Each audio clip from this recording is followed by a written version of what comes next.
Assalamualaikum warahmatullahi wabarakatuh. Perkenalkan, nama saya Adi Kurniawan Wijaksono, NPM 418221000019. Saya dari jurusan S1 Teknik Elektro. Di sini saya akan mempresentasikan tentang manajemen kontrak, yaitu pada pertemuan ke-9. Topik pertama yang akan kita bahas yaitu tentang tren masa depan dalam pengadaan konstruksi.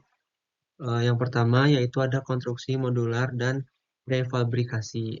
Itu adalah metode pembangunan di mana bagian bangunan dibuat di pabrik dan kemudian dirakit di lokasi proyek. Adapun keuntungan jika menggunakan konstruksi ini yaitu mempercepat waktu konstruksi karena sebagian besar pekerjaan dilakukan di luar lokasi. Yang kedua, mengurangi limbah konstruksi dan gangguan di lokasi.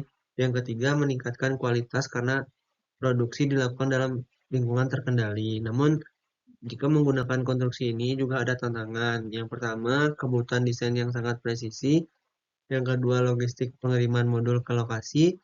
Yang ketiga, keterbatasan ukuran modul untuk transportasi. Lanjut, yang kedua yaitu ada automasi dan konstruksi berbasis AI. Penggunaan teknologi. Yang pertama yaitu ada teknologi robotika. Penggunaan robot untuk pekerjaan berat seperti pengelasan, pengangkutan material, dan pengecoran. Yang kedua, menggunakan teknologi AI dan mesin learning. Untuk perencanaan proyek, prediksi risiko, monitoring kemajuan proyek, dan mengoptimalkan sumber daya. Yang ketiga yaitu ada tentang menggunakan teknologi drone, yaitu pengawasan lokasi proyek, pemetaan, dan inspeksi kualitas. Adapun manfaat yang kita dapatkan, yang pertama yaitu meningkatkan efisiensi dan produktivitas. Yang kedua, meminimal kesalahan manusia. Yang ketiga, analisis data real time untuk pengambilan keputusan yang lebih baik. Terus tantangannya yang pertama, biaya awal investasi teknologi yang tinggi. Yang kedua, kebutuhan pelatihan tenaga kerja. Yang ketiga, isu keamanan cyber dan data. Terus lanjut yang ketiga yaitu material inovatif. Contohnya beton hijau. Beton hijau yang ramah lingkungan dengan penggunaan limbah industri. Terus yang kedua yaitu material komposit. Material ini ringan namun kuat seperti serat karbon. Yang ketiga, material self-healing, yaitu beton atau bahan lain yang dapat memperbaiki retakan sendiri secara otomatis. Yang keempat yaitu material berteknologi tinggi, misalnya kaca pintar, material material insulasi canggih, dan lain-lain. Manfaatnya mengurangi dampak lingkungan, meningkatkan umur bangunan dan ketahanan, memperbaiki performa bangunan dalam berbagai kondisi. Selanjutnya yaitu persiapan kontrak dan rancangan kontrak pekerjaan konstruksi. Persiapan kontrak pekerjaan konstruksi dimulai dengan melakukan analisis kebutuhan proyek secara menyeluruh, termasuk memahami ruang lingkup pekerjaan, spesifikasi teknis, anggaran yang tersedia. Selanjutnya, penting untuk mengidentifikasi semua pihak yang terlibat dalam proyek seperti pemilik proyek, kontraktor utama, subkontraktor, dan konsultan, agar hak dan kewajiban masing-masing pihak dapat diatur dengan jelas. Selain itu, konsultasi dengan ahli hukum sangat diperlukan agar dokumen kontrak yang disusun sesuai dengan peraturan dan perundang-undangan yang berlaku. Pada tahap rancangan kontrak, dokumen kontrak harus disusun secara komprehensif dan mencakup bagian-bagian penting seperti judul kontrak dan identitas para pihak. Definisi istilah yang digunakan agar tidak terjadi kesalahpahaman, serta penjelasan rinci mengenai lingkup pekerjaan yang akan dilakukan. Harga dan mekanisme pembayaran perlu diatur secara transparan agar tidak menimbulkan masalah di kemudian hari. Kontrak juga mencakup jaminan pelaksanaan seperti performance bond untuk menjamin kualitas dan kelancaran pekerjaan. Selain itu, sanksi dan penalti juga harus ditetapkan untuk mengantisipasi keterlambatan atau pelanggaran kontrak.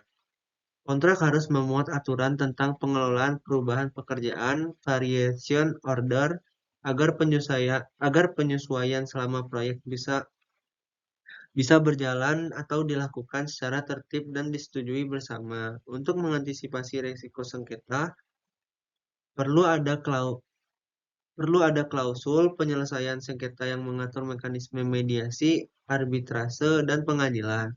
Tanggung jawab masing-masing pihak serta asuransi yang diperlukan juga harus diatur dalam kontrak untuk melindungi semua pihak yang terlibat.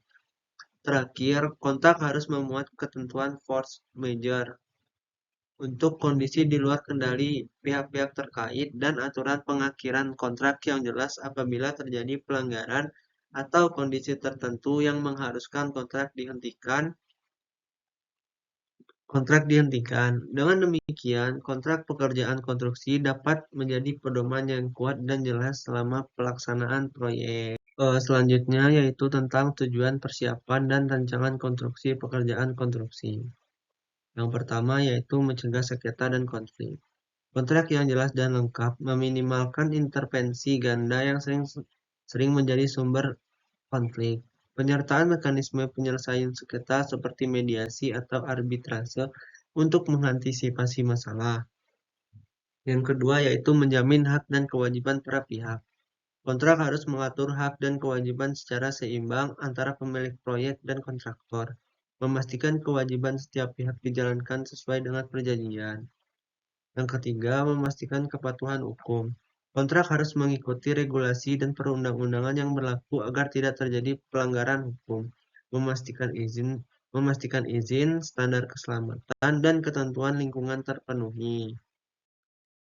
Lanjut, yaitu tentang tujuan persiapan dan rancangan kontrak pekerjaan konstruksi. Yaitu ada menentukan cakupan pekerjaan secara jelas, menjelaskan secara rinci ruang lingkup pekerjaan untuk menghindari klaim dan tambahan yang tidak perlu. Definisi spesifikasi teknis dan standar kualitas yang harus dipenuhi. Terus yang selanjutnya yaitu menyediakan dasar hukum untuk penyelesaian sengketa. Klausul penyelesaian sengketa, arbitrase, pengadilan, mediasi, membantu memberikan solusi hukum yang jelas jika terjadi perselisihan.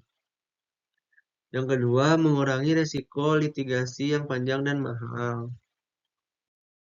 Masuk ke kesimpulan yang kita dapat pada presentasi kali ini, yaitu industri konstruksi masa depan semakin mengandalkan teknologi seperti konstruksi modular, automasi dan AI, serta material inovatif untuk meningkatkan efisiensi, kualitas, dan keberlanjutan proyek. Inovasi ini mempercepat pembangunan, mengurangi biaya, dan menekan dampak lingkungan.